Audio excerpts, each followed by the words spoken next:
8 number सवाल देखो, प्रश्नावली नंबर 11 पर देख सीधा और प्रतिलोम अनुपात का।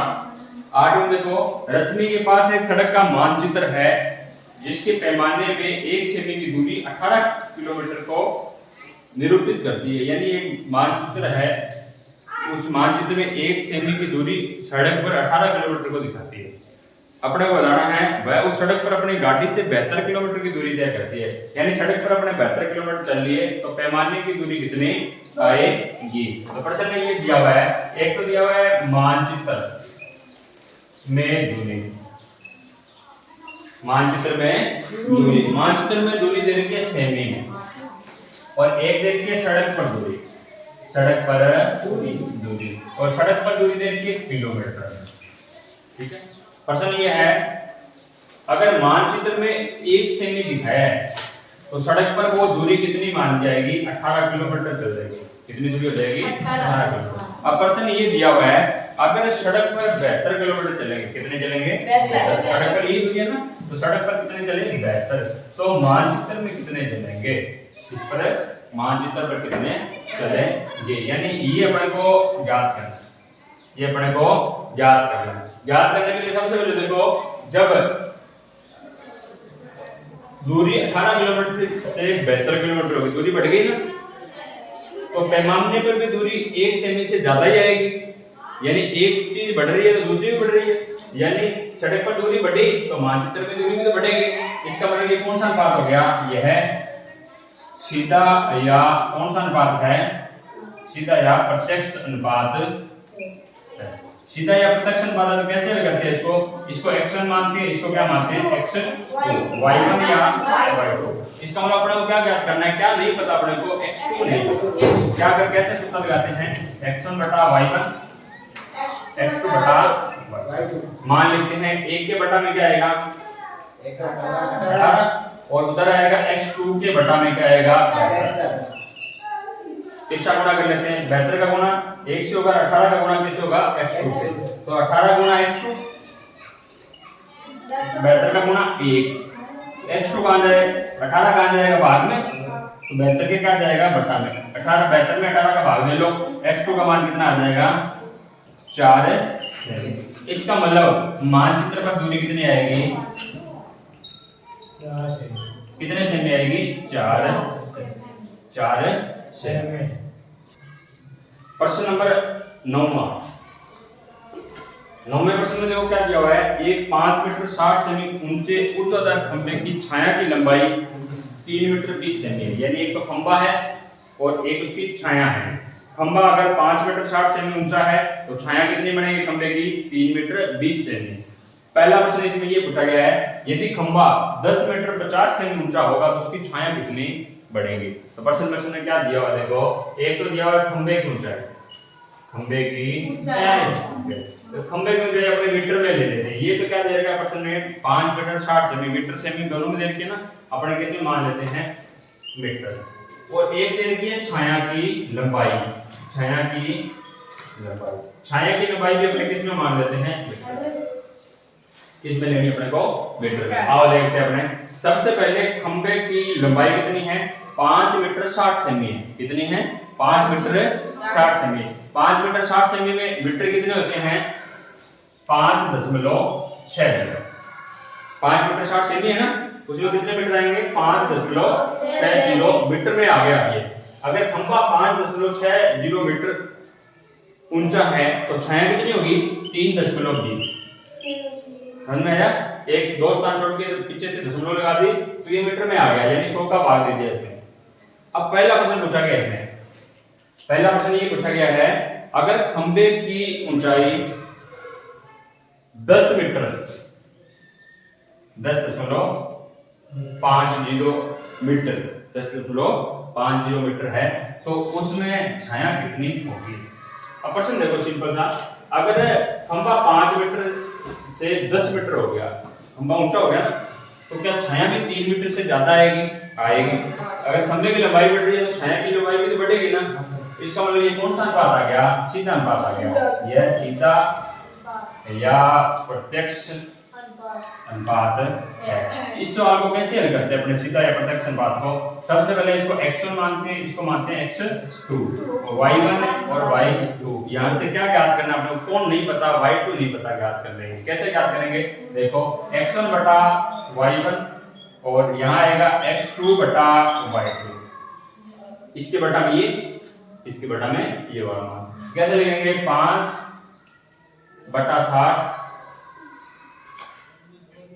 3.20 बराबर इधर क्या लिखेंगे?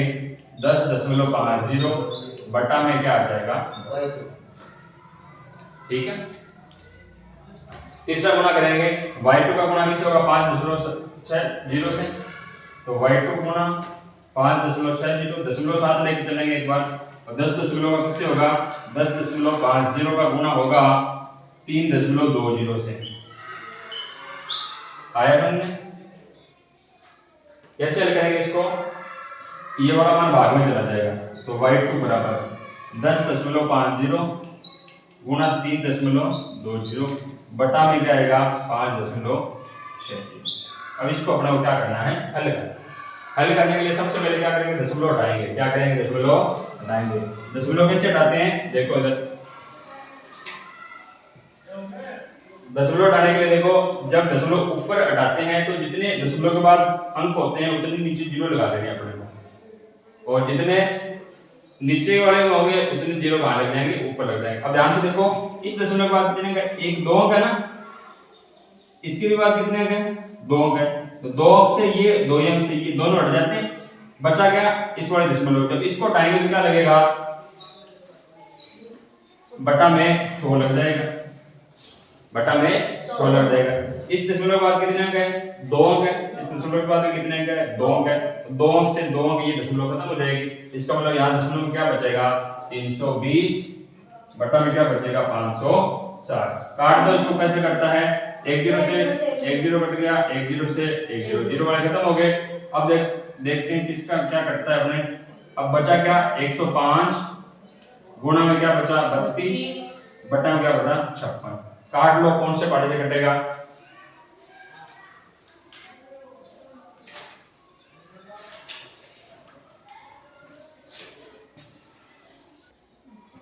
अब इसको काट लेते हैं अपने। ये 8 के पार्ट से काट लो इसको। 8 का पार्ट 4 बार बटा 832, और ये 8 का पार्ट कितने बार बटा? 7 बार। अब ये दोनों 7 के पार्ट में कितने? 7 105 होता है, 15 7 5 कितने होते हैं? 15 7 105। ये 7 से कटेगा। बचा क्या? y2 बराबर 15 गुणा 4। 15 गुणा 4 कितना होता है? 7। 15 गुणा 4 कितना होता है? 60। तो उसकी लंबाई कितनी आ जाएगी? 60 मीटर। एक बार फिर से देखें इस सवाल को। तो 105 गुणा 32 बटा में क्या बचा? 560। ये 8 के बारे से काटो। 8 एकम 8 चौका 32, और ये 8 के बारे में कितना आएगा? 7 8 56, और 1 0 आगे लग गया। अब ये किससे कट जाएगा? 7 से कट जाएगा। 7 है 70, और ये 15 7 105। तो 15 का पाड़ा 4 बार बटा 15 चौके 60, और बटा में क्या आएगा? 10। 10 का भाग्य कितना आ जाएगा? 6। इसका मतलब y2 का मान कितना आ जाएगा? 6 मीटर आ जाएगा। प्रश्न नंबर देखो 9 का दूसरा सवाल। 9 के दूसरे में पूछा गया है उस खंभे की ऊंचाई बतानी है जिसकी छाया की लंबाई 5 मीटर हो। यानी छाया की लंबाई कितनी हो? 5 मीटर हो। तो यहाँ पर जो मान आएगा यानी खंभे की ऊंचाई कितनी होगी? तो वही है सवाल। ये कौन सा अनुपात था? यह सीधा या प्रत्यक्ष अनुपात है। सीधा या प्रत्यक्ष अनुपात है, तो इसको कैसे करेंगे? इसको x1 मानो, इसको क्या मानो? x2। ये y1 है, ये y2। कैसे हल करते हैं इसको? x1 बटा y1 और x2 बटा y2। इसके बटा में क्या आएगा? 3.20